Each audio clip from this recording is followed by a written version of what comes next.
We're a thinking band and they're a thrashing band, you know? And it's not that hard to sit there and go wheelie-doo on the leads, you know, instead of trying to do pentatonic inverted scales and diversified things.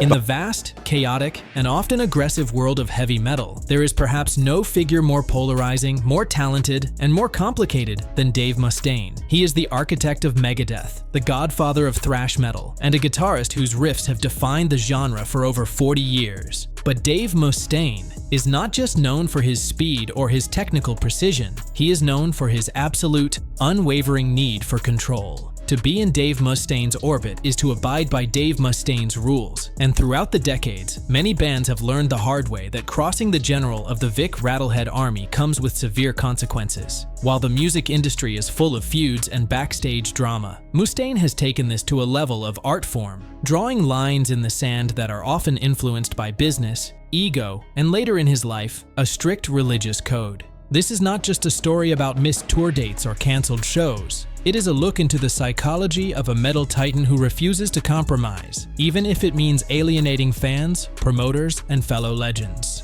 And I wanted it to be the utmost serious, ultra-heavy band in the world, and I knew that speed, you know, does not necessarily go hand in hand with talent. Over the years, there have been specific instances where Megadeth either kicked bands off active tours or flat out refused to share a stage with them, creating moments of tension that rippled through the entire metal community. From security disputes over sticky laminates to theological wars over band names, the reasons are as varied as they are controversial. We are going to deep dive into the 7 most infamous times Dave Mustaine said no, exploring the context, the fallout, and the truth behind the headlines. We have to start this journey in 2009, a time when the metal landscape was shifting. The old guard of thrash was sharing space with the rising tide of deathcore, and looking to bridge that gap, Megadeth invited the genre's leading giants, Suicide Silence, to open for them on a massive North American tour. On paper, it was a perfect billing. Classic thrash meets modern brutality. Suicide Silence was riding high on the charisma of their late, legendary vocalist Mitch Lucker, and for them, touring with Megadeth was a validation of their status in the heavy music hierarchy. The tour was proceeding relatively smoothly as it wound its way across the country. But as they reached the second-to-last show in Reno, Nevada, the fragile peace shattered over something incredibly mundane: a laminate pass. In the touring world, a laminate is currency. It is the plastic badge that grants access to the backstage area, the catering, and the dressing rooms. Every support band is given a strict allotment, usually around 10 passes for crew and guests. However, the culture of younger bands like Suicide Silence was one of community and chaos. They had friends in every city, and they wanted to bring them in. Mitch Lucker and the band began cycling their passes, sending one person out with a pass to bring another person in, effectively smuggling a small army of guests into the secure zones.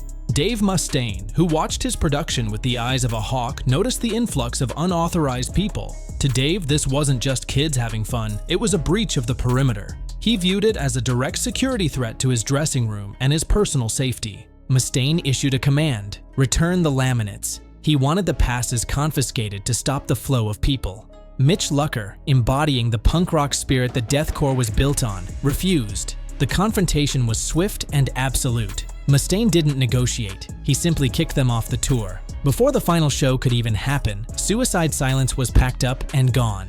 The aftermath was messy and played out publicly on the emerging social media platforms of the time.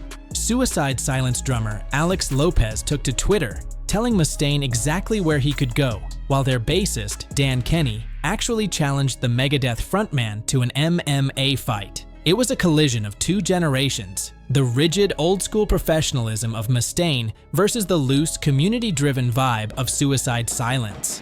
For Mustaine, the lesson was clear: his stage, his rules. However, if you think the Suicide Silence incident was a one-off event, you would be mistaken.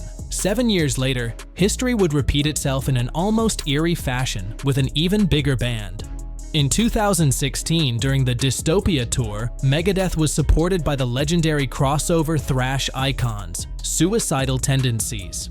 You had Dave Mustaine and Mike Muir on the same bill, 2 of the most strong-willed frontmen in history. It should have been a match made in heaven, yet the exact same issue reared its head.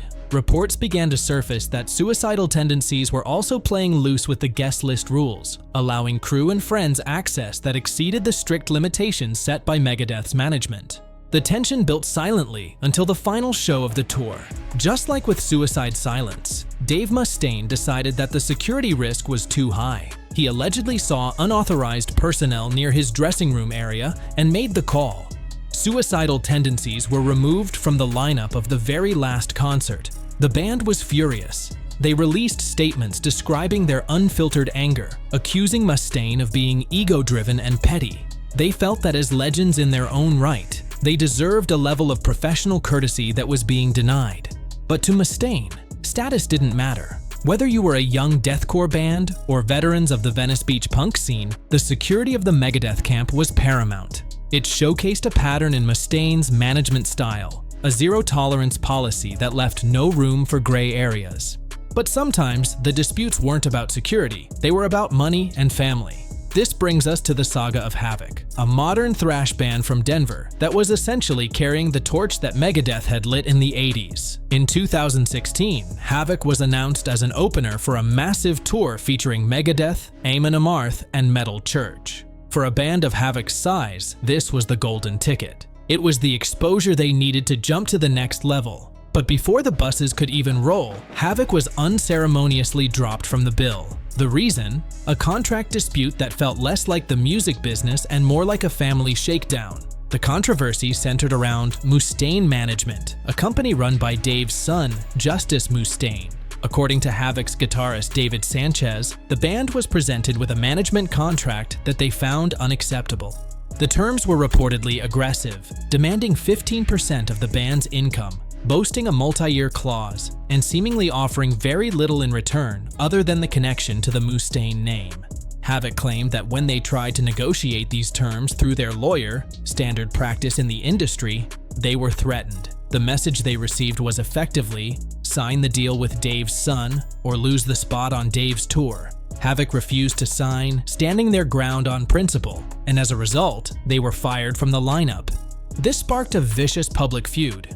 Dave Mustaine took to Twitter, defending his son and accusing Havoc of lying. He claimed the band had stiffed Justice for thousands of dollars in unpaid work and that the contract was industry standard. He painted Havoc as unprofessional ingrates who bit the hand that fed them. Havoc, conversely, painted the Mustaine family as nepotic bullies who used tour slots as leverage to secure business deals for their children. It was a messy, ugly situation that peeled back the curtain on the often transactional nature of large-scale tours. It wasn't just about who could play the best thrash riffs, it was about who would bend the knee to the Mustaine business empire. As we move down the list, the reasons for refusing to tour shift from the financial and logistical to the spiritual. In 2002, Dave Mustaine suffered a severe nerve injury in his arm that led to the temporary disbandment of Megadeth. During his recovery, he underwent a profound personal transformation, becoming a born-again Christian. This conversion didn't just change his Sunday routine, it fundamentally altered how he approached heavy metal, a genre often steeped in dark, occult, and anti-religious imagery. Dave decided that he would no longer share a stage with bands he considered black magic or satanic. This new moral code would cause massive disruptions in the European festival circuit. The most dramatic example of this occurred in 2005 involving the Swedish black metal band Dissection. Megadeth was scheduled to headline the Metalist Festival in Israel. Also on the bill was Dissection, a band led by Jan Nödtveit. Nödtveit was not a cosplayer. He was a member of the misanthropic Luciferian order and had served time in prison for being an accessory to a homophobic murder. His darkness was real. When Mustaine saw Dissection on the bill, he issued an ultimatum to the promoters: either they go or I go. He stated clearly that his faith would not allow him to perform alongside a band that actively promoted Satanism. The promoters, faced with losing their headliner, chose Megadeth. Dissection was kicked off the festival. The backlash was immediate and severe. Jan Nödtveit called Mustaine a coward and a hypocrite, pointing to the dark lyrics of Megadeth's past. There were even rumors that Nödtveit tried to arrange a physical fight with Mustaine in France later that year, a confrontation that Mustaine reportedly ignored. The tragedy of this story is that a few years later, Nödtveit would take his own life in a ritualistic suicide, cementing the grim reality of his beliefs. For Mustaine, this wasn't about being difficult, it was about spiritual warfare. He was willing to be the villain in the eyes of the metal purists to maintain his integrity before God. This same scenario played out again, perhaps even more infamously, with the Greek band Rotting Christ. The dispute happened during the same 2005 festival run.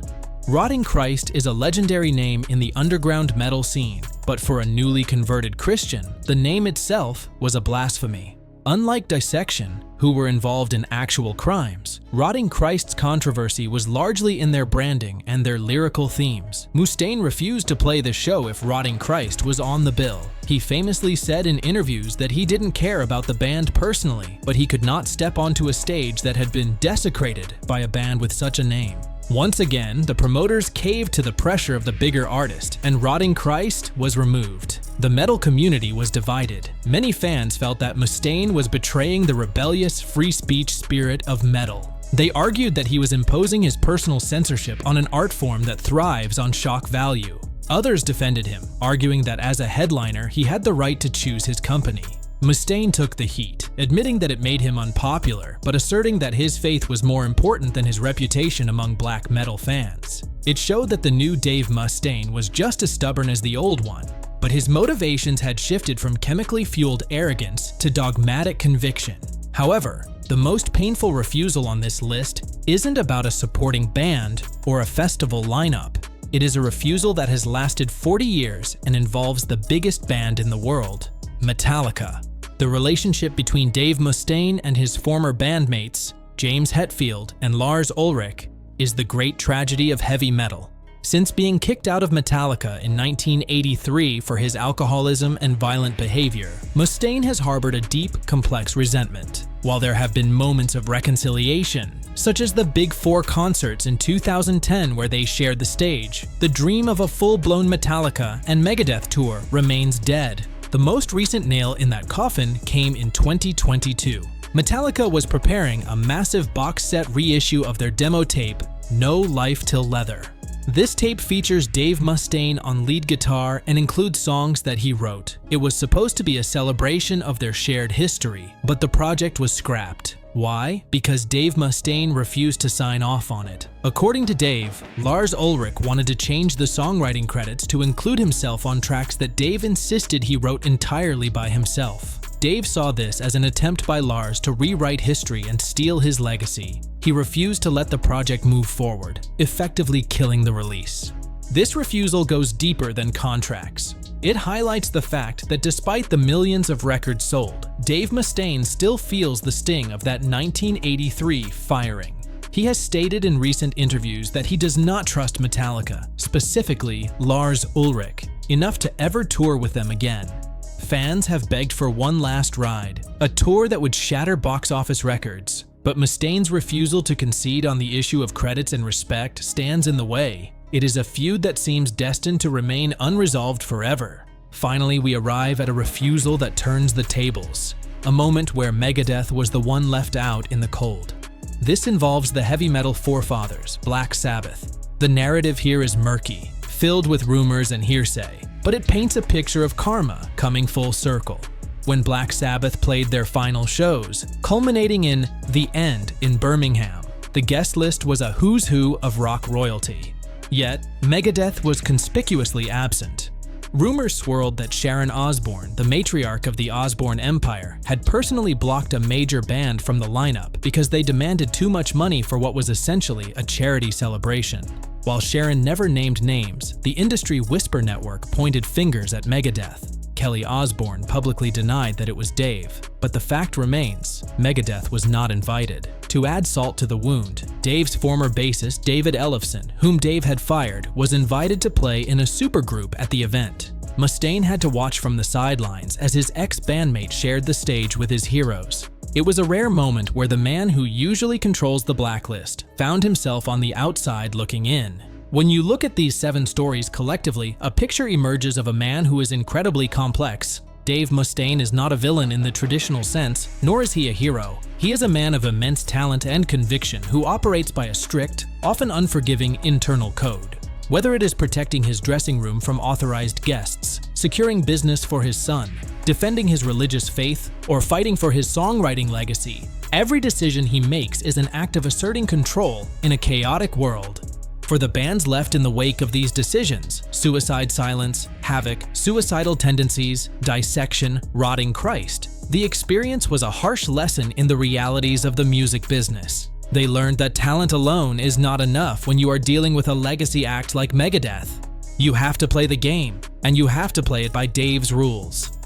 I had a severe injury to my arm, and when my career had stopped, it made me really take a hard, sideways look at everything. And I figured, you know what, just for now, because I don't really know a lot about what I'm doing, I want to make sure that I don't play with any bands that have junkies in them, because I can't be around, guys that are doing heroin because of the temptation, and because... In the end, these refusals to tour have become part of the Megadeth mythology. They add to the dangerous allure of the band. When you buy a ticket to see Megadeth, you aren't just paying for the music. You are buying into the world of Dave Mustaine, a world where the standards are high, the tolerance is low, and the blacklist is always just one laminate pass away. It leaves us with a final question. Are these the actions of a difficult rock star holding on to grudges, or are they the necessary boundaries of a man who survived the most destructive era of music history to come out on top? The answer, as always with Dave Mustaine, is likely a little bit of both.